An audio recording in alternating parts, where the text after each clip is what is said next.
Today we're here speaking with Gary COROY about his amazing career. You've done so many things, including 8 decades of playing music. Basically, That's from the incredible. 50s. Isn't that incredible? Still So let's doing it. go way back to the beginning. So were you born in Saskatoon? Yes, I was.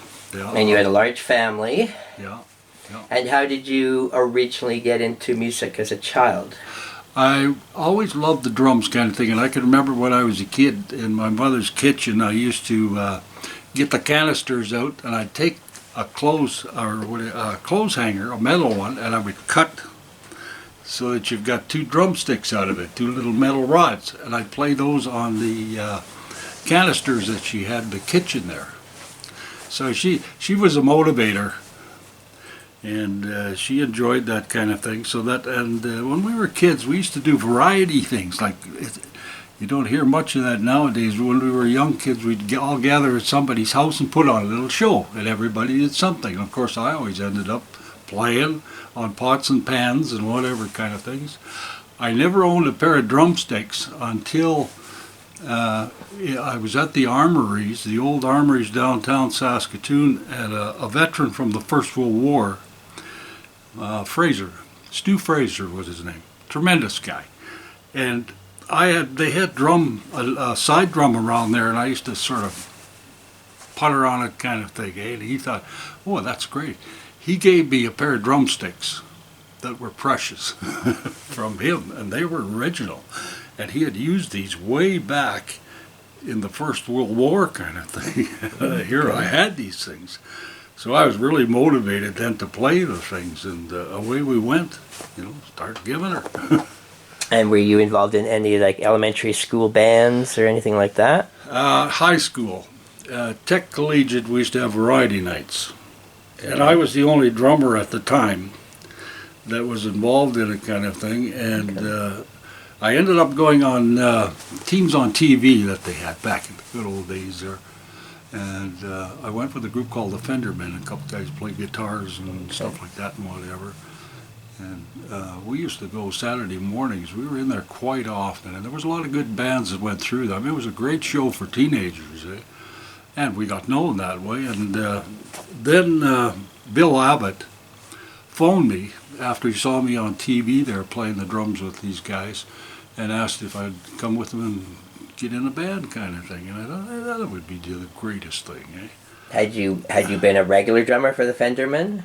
No, just it was for variety nights kind of thing. Okay. The Rocketeens and the Fendermen and the Wesolowski family and so on. They backed these guys up. And I sort of got the attitude that my intention was to play for everybody that I could to develop my skill as a drummer kind of thing. And it didn't matter what kind of music. I played jazz. I did some stuff with Gordy Brandt. I used to jam with him. And people like that kind of thing. And make the rounds. Don Keeler. Some of the older bands that go back in those days kind of thing. John Maxim. And we'd go and play dances, and they'd pick me up to play the drums because I became more of a finesse drummer kind of thing, and they were always worried about volume. Oh, it would be too loud, the drums are banging away. And no, it's got a magic touch. And where I learned that touch was from a Scottish drummer, Jimmy Walker. His son lives in Scotland, and we communicate quite a bit.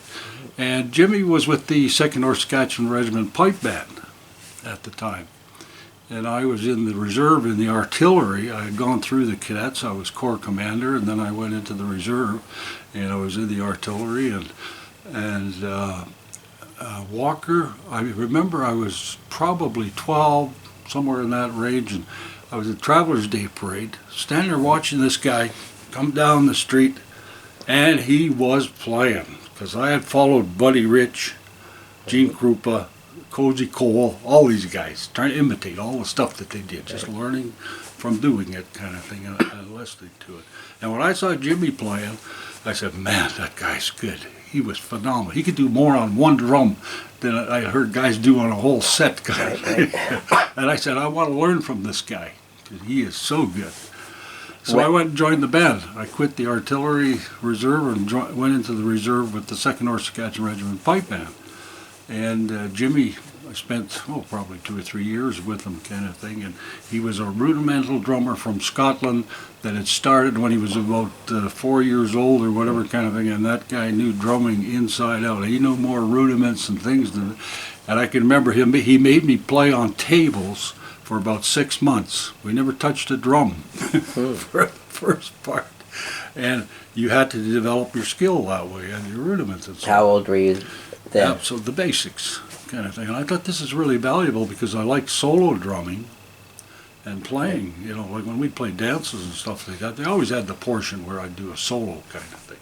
And that was always interesting and fun and demanding and challenging and so on. And you always got a good response on that kind of thing. And when and where did you get your first drum kit? there was my mother signed for me downtown of the store in Saskatoon there. I can't think of the name of the stores. It was old, way back in those days, in the late 50s kind of thing. Yeah. And I said I wanted a set of drums, Mom, and she said, okay, I'll sign for them, and when you start playing in bands and making some money, you can pay for them and this kind of thing, whatever. So she signed for it and got a set of Slingerland, just the basics, good set, and I had that for quite a while, and I've been through many sets of drums along the way, and that's how I sort of got it. And I paid her back. When you start making $5-10 playing, you feed it into something, and that's where it went. And she was responsible for it. Incidentally, my dad threw my drums out of the house, the backyard one time when he came home, because he was posted in the military. He was all over the world kind of thing. He was a veteran from the Second World War too, and he hated those things, and he threw them out in the backyard. I remember my mother just freaked out. Got him back in, and he was okay with it because he went off to where he was stationed. He was in Winnipeg and places like that, and so then on it was fine. And when we started the Club 20 Lincolns, like I was mentioning, Bill Abbott had phoned, and of course John Chernesky, you know John, bless his heart, rest in peace, a great guy, and we had a lot of fun together. Yeah. And we played a lot of gigs together and really enjoyed ourselves kind of thing. And of course John was in the band, and Bill Abbott, and there was a few other guys going back. I'd have to look back and see. I have a book that I wrote down all these names of the guys that played with the song, which is good for reference.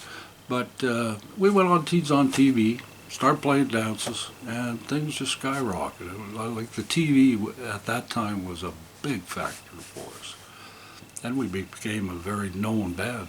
You know, and there's misconceptions about the recording that we did. I remember people say, well, they did some recording, didn't sell anywhere. And we didn't make it to sell. We made it for ourselves. I've still got it. The original record was made by the Roxy Theater. A guy had an old studio right next door, and he had basic equipment, scratchy and whatever. When you listen to it, you almost have to laugh when you compare it to nowadays. It sounds kind of thing. So we made that recording just for our own use, and it was not. We weren't really into producing records. We had some original songs and things like that, and we just want, like, I personally just wanted to play dances, have fun, enjoy people dancing. I always tried to play for the guy who doesn't know how to dance very well, a little awkward, whatever kind of, and you got to be solid, you got to be on time, you got to make it sound decent. And so I became the kind of drummer where I was always interested in making the guys I was backing up sound better in some way, and utilize that instrument any way you can to make them sound better. I didn't worry about myself, and I was planning on becoming a teacher. Right from grade 11 on, that was my intention. And in fact, I went on tour with the Club 20 Lincolns in grade 11. I gave up football and all that kind of stuff. And we went out east. We went east that time. It was with another band that went west. And it was a good experience for me, but it sort of showed me that, you know, the road life is not the kind of thing I wanted.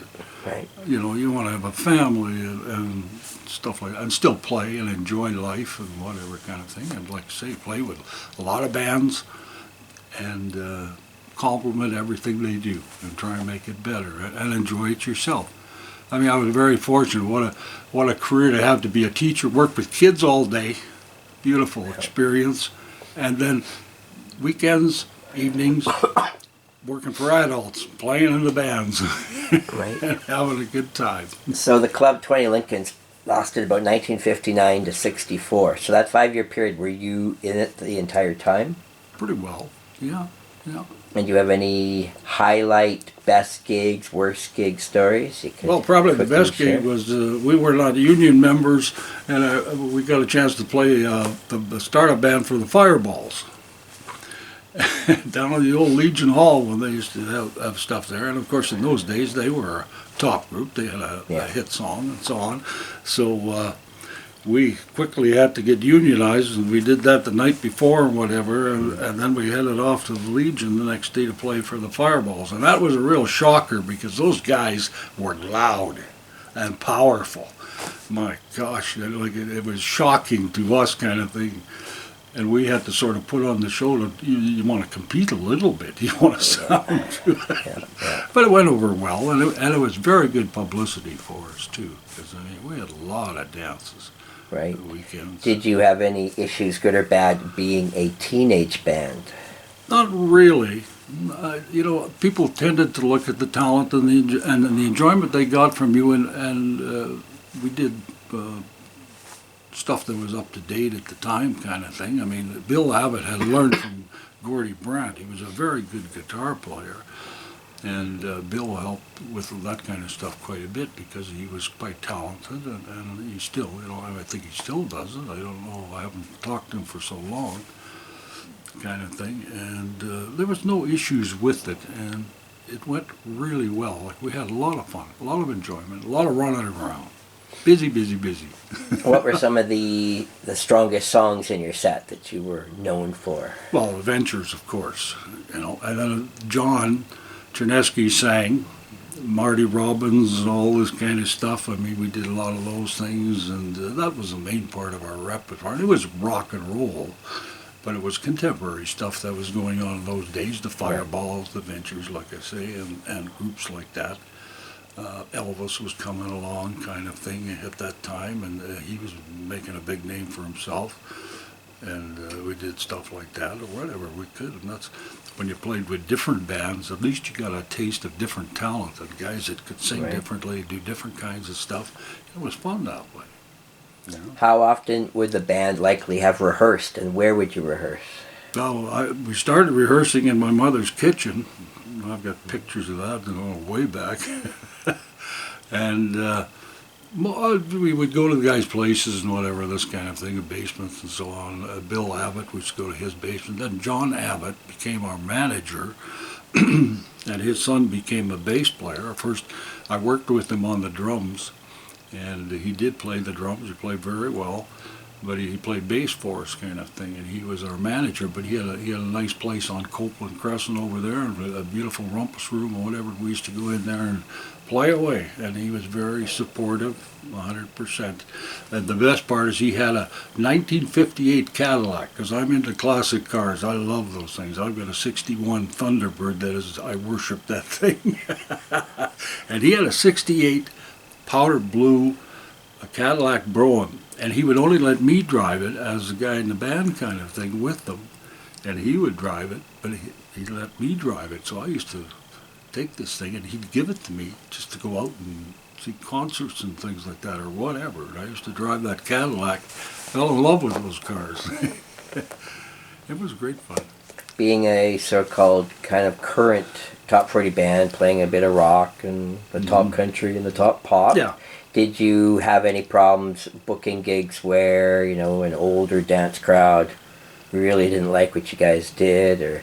That happened occasionally, but not very often, because most people knew who we were and what we were about, because they'd seen the TV type things and so on, and posters and whatever, and they indicated pretty well what it was all about. And so you followed it the best you could, and we never really had trouble with that.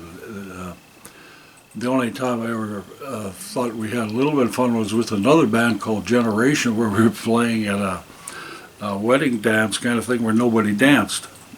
Right. Until about the third set, then they must have been sneaking out for drinks or something. They come back in and they all wanted to dance at the last set. So we just prorate it and away we go. Play some more for them.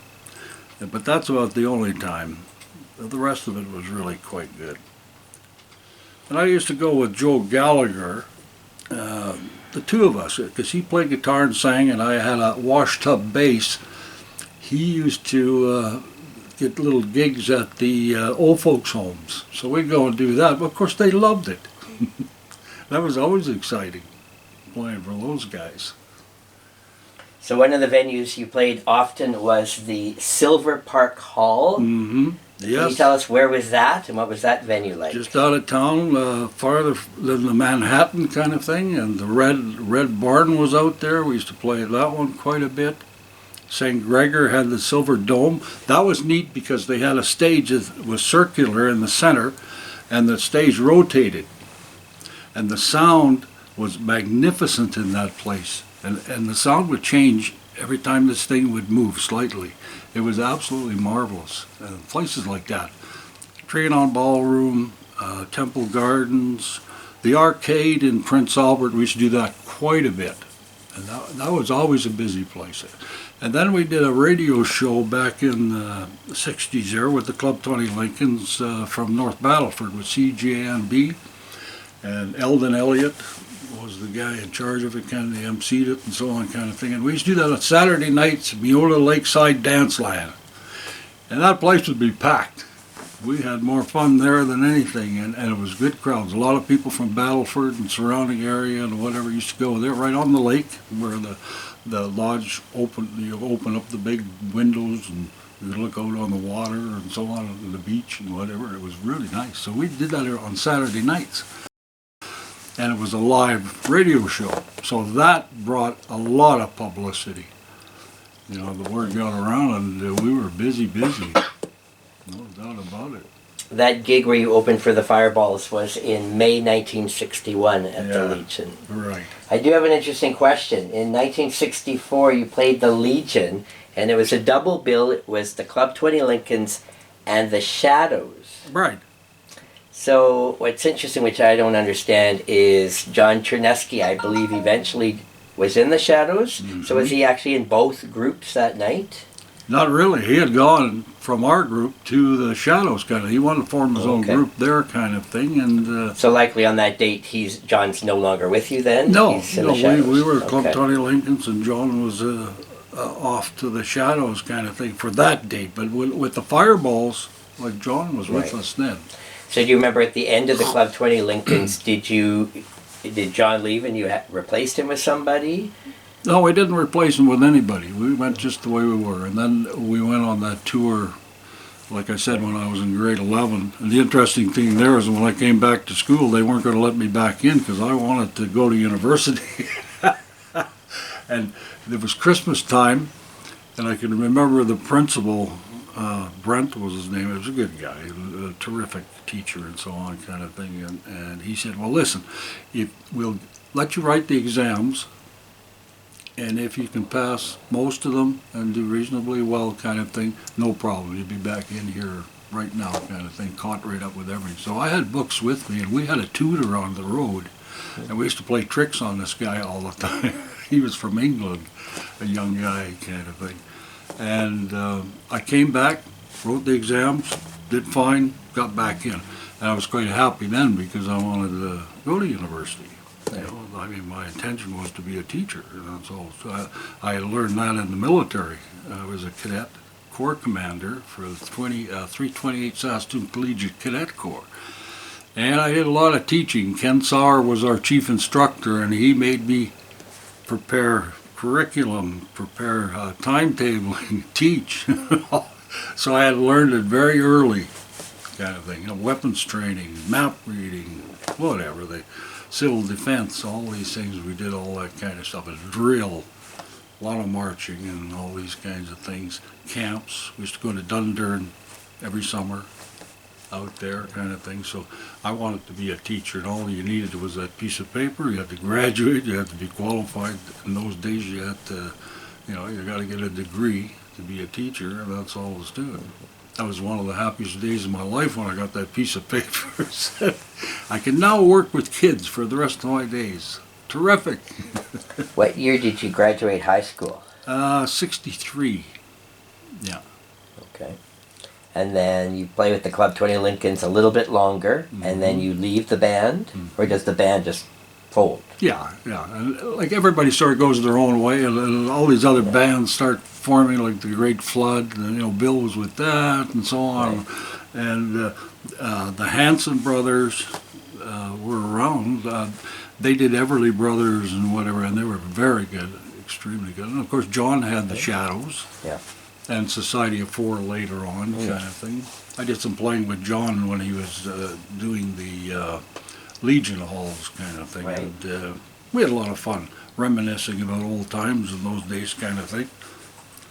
And what was your next band that you would eventually join after? That's a good question, because I've got a lot of the Purple Knights. Right. With guys in there. Oh, and the Bar Six. So let's talk about the Purple Knights. So this is a little bit later. Yeah. We did a lot at the Manhattan with Purple Knights and regular dances kind of thing. And my sister-in-law, Carol, was the lead singer for us. Okay. And Dave Kalniuk played bass and sang and whatever kind of thing. And Steve Abram played guitar. And... so Carol Dean was the lead singer. Yes. And you guys basically played from 66 to 69. She'll get a kick out of it. I still call her Carol Dean. Yeah, okay. And you guys played in that time period, in 3 years, you played the Manhattan Ballroom 84 weekends. Most of the time was at the Manhattan. And so what was it like at the Manhattan when you're almost like the house band practically? Yeah, it was playing good. So often. Yeah, a lot of crowds, a lot of people you got to know well, and they'd come steady. And it was great fun that way.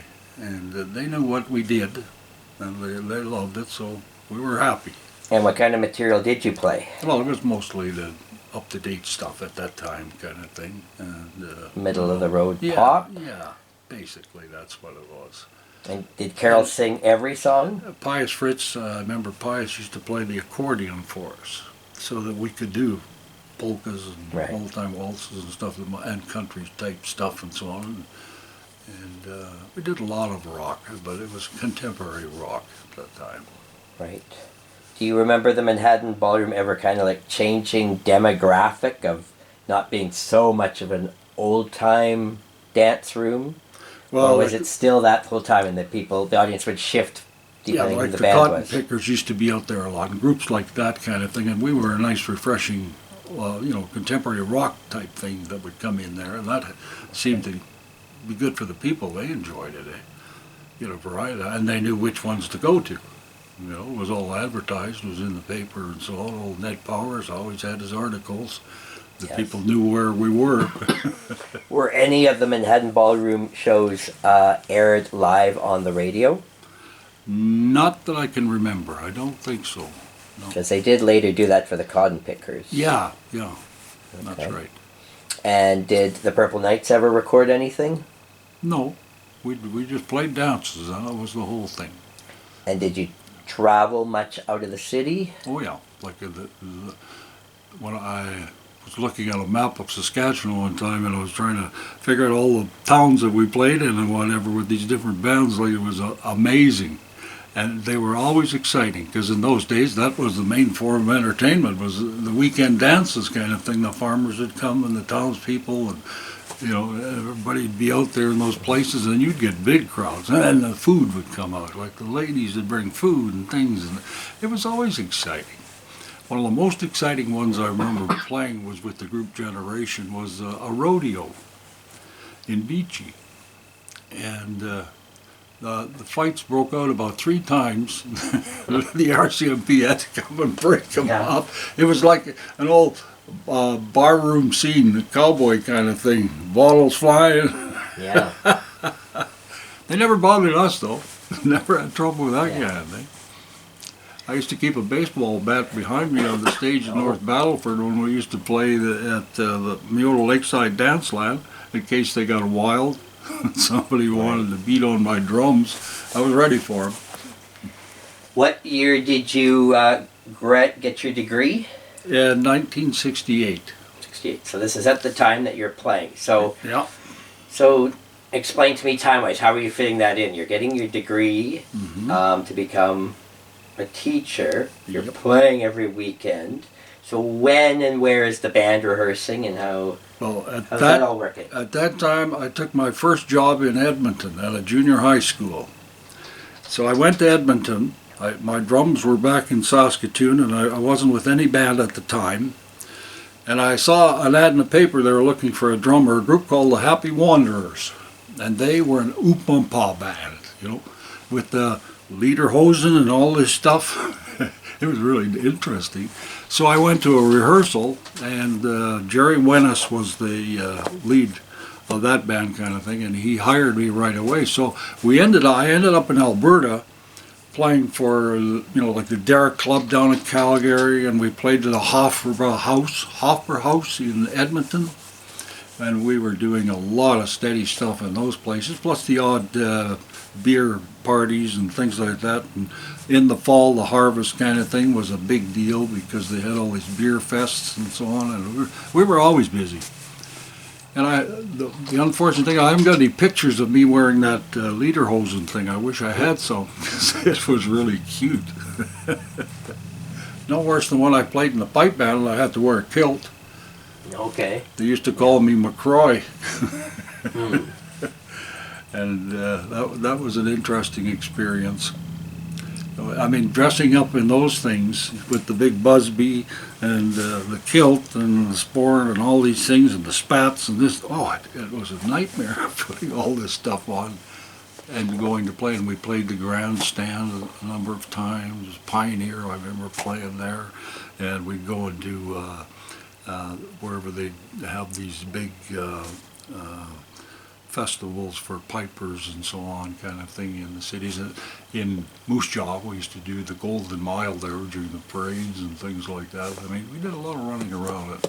And I helped out the police band a little bit too, because they had a pipe band too, and some of the guys were in the North Saskatchewan pipe band that I was with.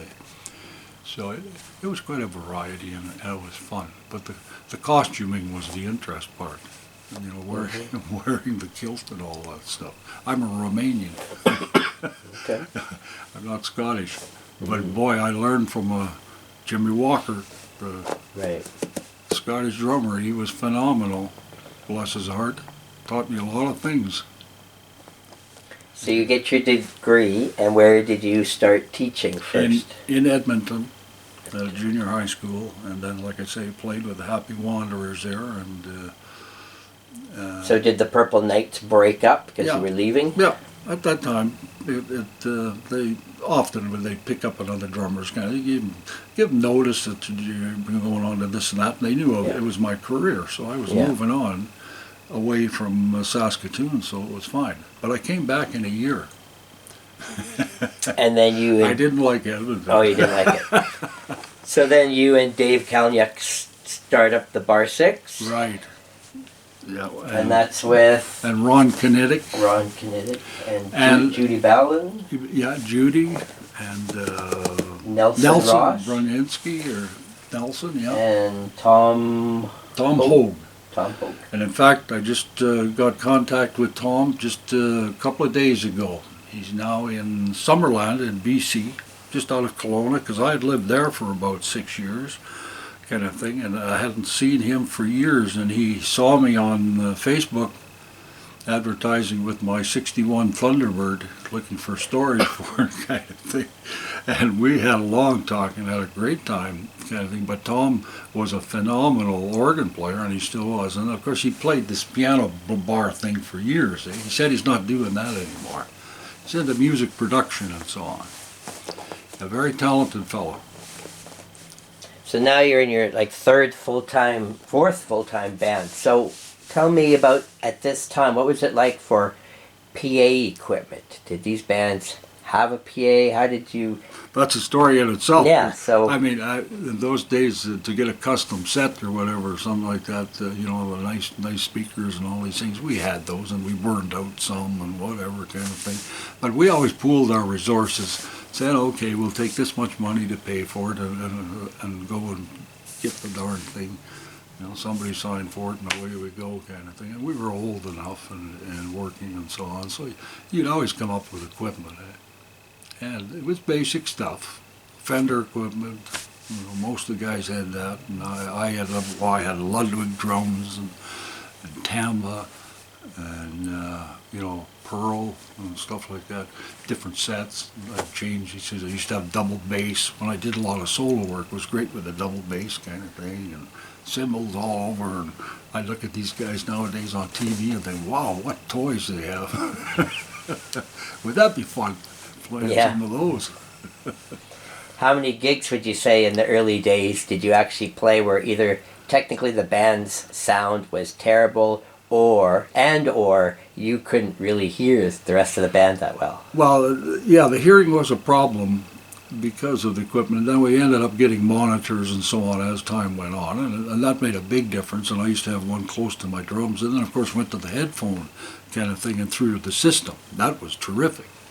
You know, and that was great if you were going to try and sing something too, because we always had enough singers in the bands. It was amazing that I never really thought about doing much of it until I started to sing later on with the group Generation, and then you get serious about it. So I have some of Bar 6's set list, which includes, you know, again, kind of what I call clean-cut pop rock, like CCR, Neil Diamond, Tony Orlando and Dawn, even Anne Murray, you guys were doing at that time. Sure. Well, and your most frequent gig early on in 1970 was at the Executive Motor Hotel. Any memories of playing that venue? Not really, other than the fact it was always interesting to play so many different places. And in those days, the clubs were a real thing. You know, and you were going around from one to the next. It was great fun. And the nice part is you didn't have to haul your stuff around usually. You set up and stayed there. Right. So that's something that's now changed in the businesses. In the 60s, you're doing one-nighters, but now the 70s is all about three-nighters, six-nighters. Yeah, clubs. And did you enjoy those just for the sake of not having to travel every day? I guess as a teacher, loved it. Yeah, I just it would have worked better for you. You know, the Top of the Inn and Jack's and Yips and the Red Lion and places like that. I mean, they were great venues, and you always had good crowds and enthusiasm, and we had good music. I mean, we rehearsed a lot and practiced and whatever kind of thing, and tried to keep updated as much as possible. Like even with Charlie, when Dennis Trevere and Doug Bodie, myself and Jerry Keller got together in Charlie, we used to hire a trumpet player and a trombone, Ross Ulmer and John Duggleby. We used to get them to do it so we could do Chicago stuff and things like that. I mean, it was very nice and it was fun.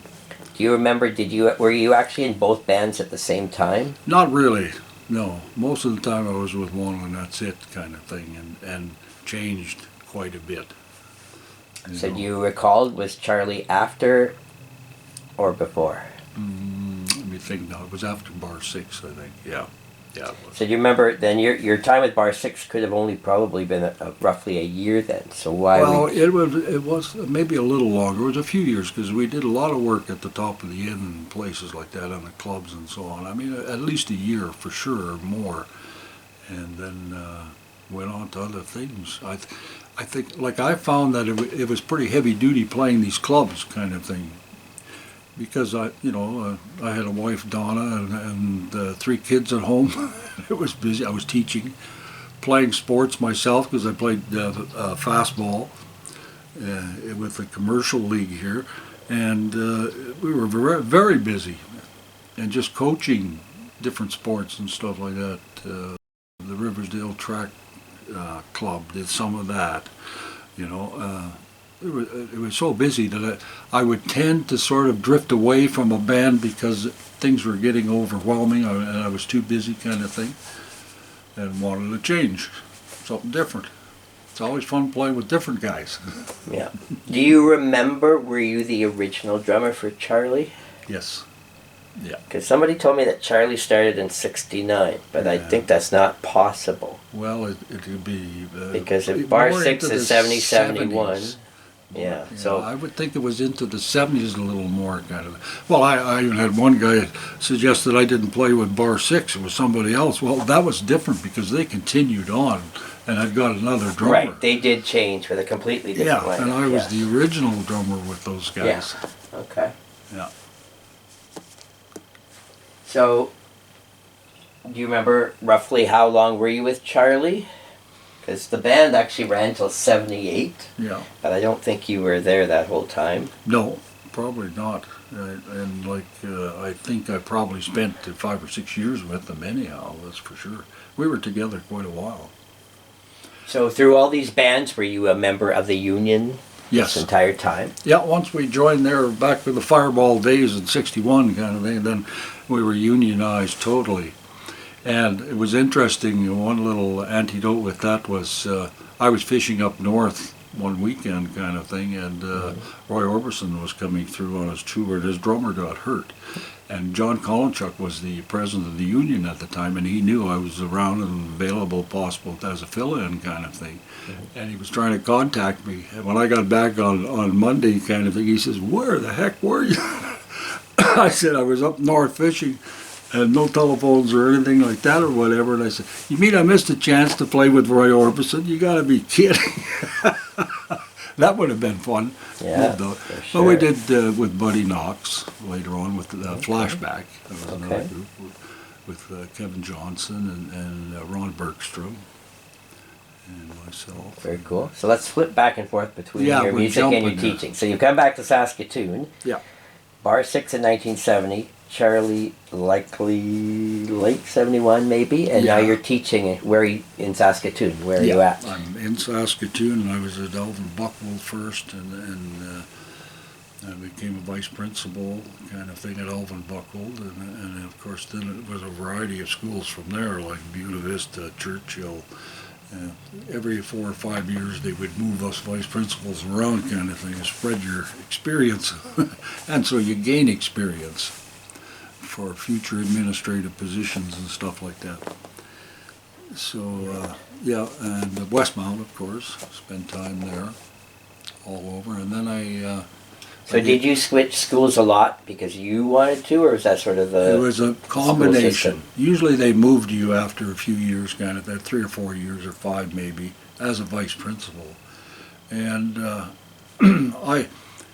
I really wasn't that interested in administration because I was so busy doing so many things, kind of thing, and I did not like meetings. that was something I didn't enjoy that much at all. And so I gave up the vice principalship to go and teach at the alternate program at City Park, at the high school program, and that was fun. I spent a number of years there, and then I was at River Heights, Lake Cole, River Heights. For a while before I retired, kind of thing. And in fact, when I retired, in the last few years there, I was working with kindergarten 1, 2s, and 3s. It was the best thing I ever did. You know, went out of there just feeling great about the little rascals. They were so sweet. And in those days, they'd hug you and all kinds of stuff like that. Not today. Yeah. So back to the music. So Charlie ran almost the entire decade of the 70s. Yeah, through the 70s, yeah. And at some point, the band was doing their bookings through Dave Beck at Northwind Talent Agencies. Do you have any stories about working with that? Well, Dave ran a good agency, and he kept us working, kind of thing. There was always something coming up. I was never that partial to booking agencies. We did a lot of the bookings ourselves, kind of thing. So you avoid the middleman. In that business, I mean, you're making a limited amount of money, kind of thing. So therefore, you sort of drift away from doing that. But I could see the value in it. There's no doubt about it. It was very handy dandy. They gave you a lot of work. What was the vibe and the style of Jackson Yips like compared to all the other venues? With Jackson Yips? Yeah. It was very pleasant, good crowds, happy, not very big dance floors, small stages, things like that. But you made the best of it, and you know the people enjoyed it. And at Yip's, the Chinese food after the gigs was always good. Right. Well, Don Yip was very good that way. He always fed the band. If you played at a venue many times during a year, did you guys basically have a set list that you stuck to, or was it continually changing it? That's where the top of the inn came in, because especially back with Bar 6, because they liked what we did, and Lear was the manager at the time, kind of thing, and we were a local band that was doing basically popular music and whatever kind of thing. And so we used to do quite a few of those. And of course, Yips quite often, and Jack's. You know, those were probably the main ones. And the King George, of course. I forgot about that one. Yeah, that was always a big one too. Downstairs in the King George, small dance floor, small stage, but good people. Just had a lot of fun with it. When you were in Charlie, were you still in the band when they added 2 horn players? Oh yeah, yeah. We used to that pick was up those guys. Ross Ulmer and Brett Richardson? Brett Donaldson. Brett Donaldson, yeah. Yeah. And then what kind of material were you doing using them? Well, anything that had horns we used in it. And Chicago was the big thing. I used to love doing Chicago music, and they were excellent at that. Both of them were fine musicians. Do you have any memories of the Imperial Room at the King George? Mm-hmm. That's what I say. A small dance floor, small stage, but a good crowd. Place was always packed, and it was fun. And it was very pleasant. So in 77 and 78, Charlie opened for Bobby Curtola at the Centennial Auditorium. Were you part of... No, I wasn't in that one. So you were gone by I don't then. remember that. I was probably gone at that time with another group. So Charlie continued until 78, but it's sounding like maybe by 74, 75, you were likely moved on. Yep. So now, is it true that you also played with the New Breed? Yes. We did a lot. So the New Breed kind of overlapped some of those bands. So we're going to figure out this timeline. It was in there at about that time in the 70s, I believe. And we did a lot of work with them at the Cavalier. Not at the top of the inn, but in the lounge on the main level. It was more like a piano bar kind of thing, and a small stage and whatever too kind of thing, but it worked very well. And Vic Budd played bass for us. And so the New Breed ran from 1970 to 73, which really overlaps with Bar 6 and Charlie. So I'm trying to figure out. Do you think you were a full-time drummer in New Breed, or would you have been? Yes, it was. And they might have picked up somebody later after I left, kind of thing. You know, that's always a possibility, because there were lots of guys looking for work. So the New Breed also played the Imperial Room many times. Many times, yes. They also played the Embers a few times. And they played, again, kind of a little bit what I call mellower pop. Yeah. Stuff like Tom Jones and old standards. Freddie Burr was the lead vocalist. He played guitar and sang most of the stuff. And Claire Masco played the keyboard. So the band kept changing female singers, so we might be able to date when you were in the group based on who you remember. So first it was Marilyn and Diana King were the female singers. See, I wasn't with them. Then it was Bobby Claxon. Then it was Joy Turnbull. I remember Joy, yeah. But so I wonder if you could have been in the band near the end. Probably. But I was at the beginning. I was the original drummer, because I can remember how rehearsing. So maybe it's possible that you were actually in the New Breed for a while before Bar 6. Yeah. Maybe New Breed was your first band when you came back to the city. That's very possible. That could kind of fit. Okay, so that explains that. Yeah. Okay, so now we've got our timeline kind of figured out. Because I have some musicians, I'm like, you were like 3 bands at once. It's like, no. Well, I'm like, but the timeline has to fit. My problem was that Terry, that I moved around and played for different bands. And if a drummer needed somebody to back them up, I'd go and do it for them. Like if they got a weekend and they can't play or something happens to them, whatever, I'd be all over the place working for different guys. So it was quite interesting. Do you remember any specific major bands that you got to do a fill-in that was like a highlight to say? Not really. Not really. Other than Don Keeler way back. Right. And Ken Peeker, guys like that way back. John Maxim. And we used to play at that place out Maple Grove, I think it was called, out south of Saskatoon. There was a place there where we used to do dances, and it was a very nice setup. And with, I'm trying to think of which group it was. Oh, it was Generation, where we used to play at the Elks Lodge. Considerable amount of time. And that was very busy with them too. And the Montcalms.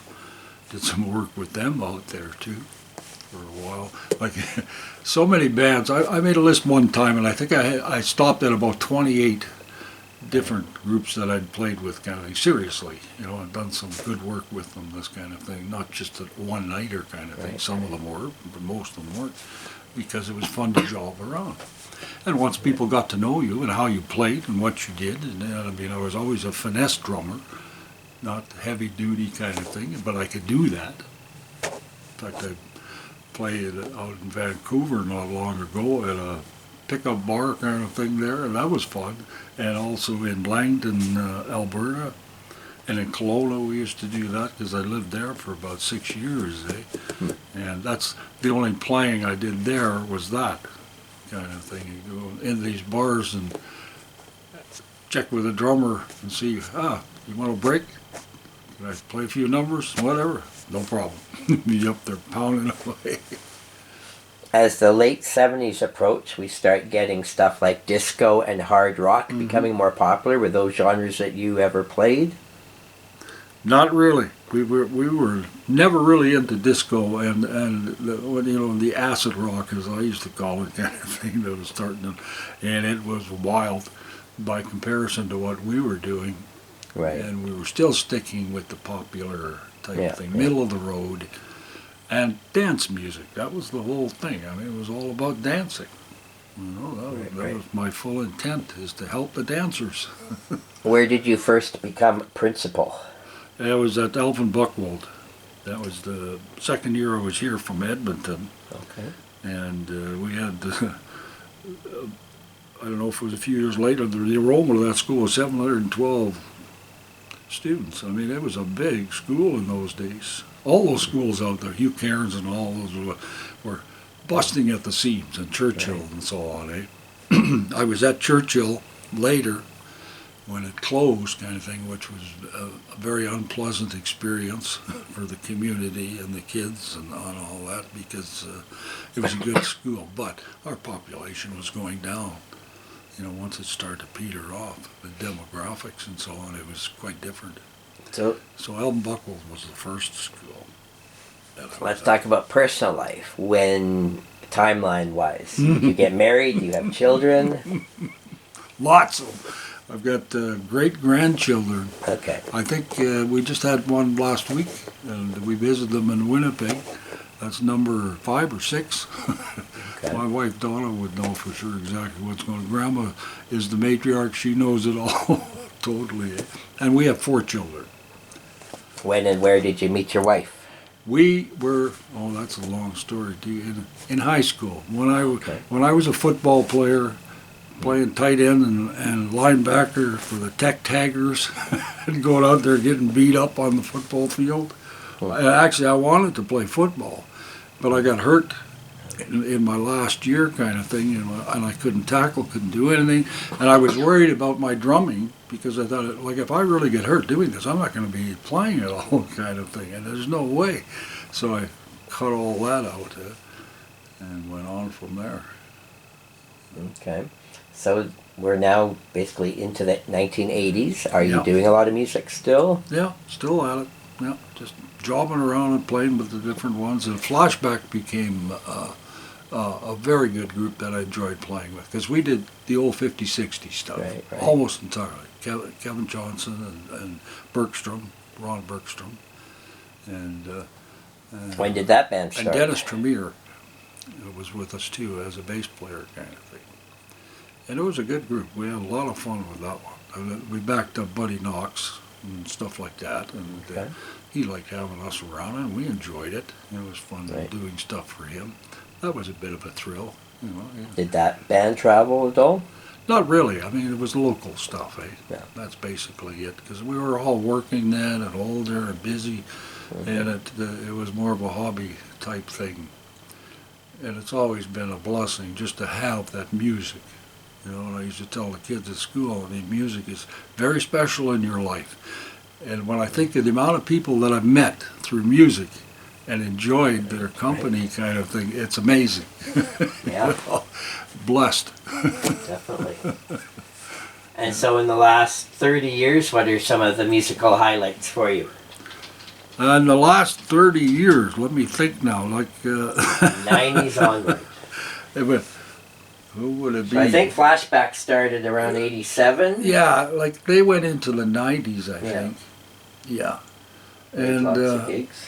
I think, and then there was Generation too. That was another one that in the 90s there kind of thing. And who is the lineup of that group? Bill Dick was in there. He played the keyboard and sang stuff and so on. And Burrell, I'm trying to think of his first name. Sorry. Glenn? No. But him and myself and Dave Kalnick was in it for a while. They were playing bass and so on, kind of thing. So, I mean, it was a good group. We had a lot of fun with that. And that was all dance type stuff. Yeah. You know, and just the weddings and whatever. Mm-hmm. And at the auditorium, we played stuff like that because it was a very good band that played contemporary stuff. And we were always busy, it seems, for some reason. You know, people enjoyed having the band around. Right. And it was great fun. So looking back at your whole life of playing, because you've done so much stuff, is there a night, a performance, something that stands out like this was the gig that? Well, the Fireballs thing and Buddy Knox and so on, and this kind of stuff. But I guess the biggest highlight was when I crashed an airplane. Oh.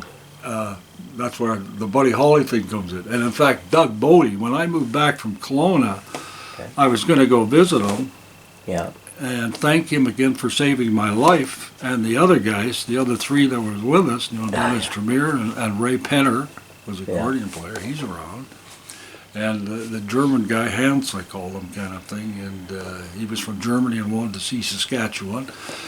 And after work I went and rented an airplane kind of thing so that we could go and play the gig, and Doug was taking all the stuff out with his trailer and his car, because Doug had done some traveling sales work at the time kind of thing.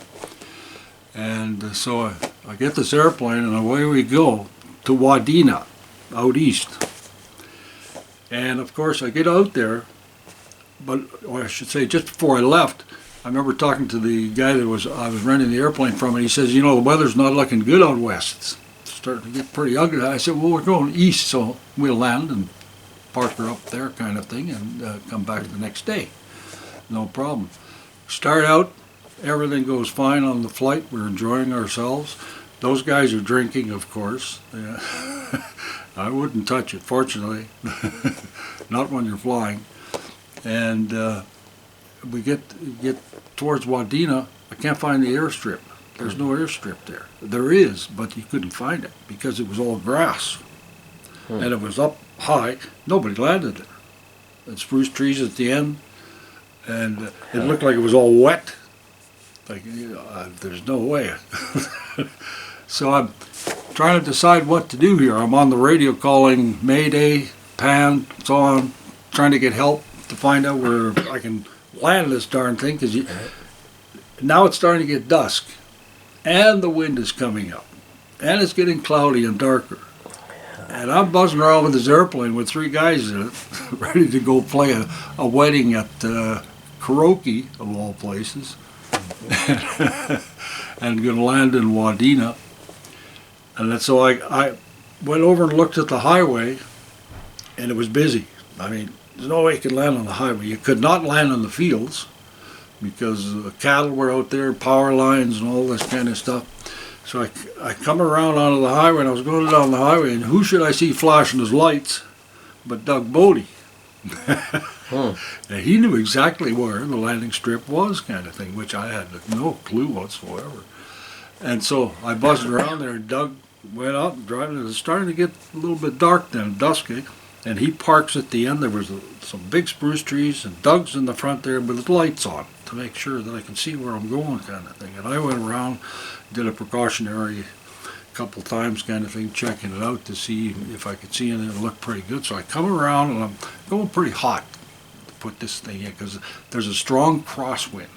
And you know what that is if you're a pilot. You don't want to mess around with that stuff with a small plane.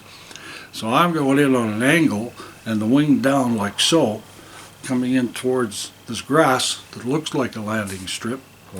And there was a summer fall field that went across at the end where the runway is, and it's hilly. In front of that, trees, and they were deciduous type trees. The leaves were gone. This is late October kind of thing, and it's all gone. And just the trees sticking up. And I got my wing down, and I'm coming at about 90 miles an hour. I'm going to put it in there no matter what. And I go through, and I cut right through these trees with my wing. The noise, it was unbelievable. And of course, I said to guys, hang on, we're going in. And that's all that's to it. I didn't know if I had a wheel left there because it was a triaxle. It was a Cherokee with the wheels underneath. I thought a wheel was gone. The wing, it's still there by the looks of it. So I went in and I bounced. I come in so fast and I bounced, and Doug was down with his car, and he said, looked like you disappeared. I thought you crashed on the other side of the hill. I came up over the hill airborne again. Put, just cutting the engine and trying to put it down on the soft stuff. And so I got it down on the soft stuff, brakes on and whatever, and a little bit of pressure. Didn't want to put too much pressure on the plane because it might wheelbarrow in the soft stuff. You want to do a soft field landing. And I come screaming up to about 10 feet or 12, 15 feet maybe from Doug in the car. It stopped.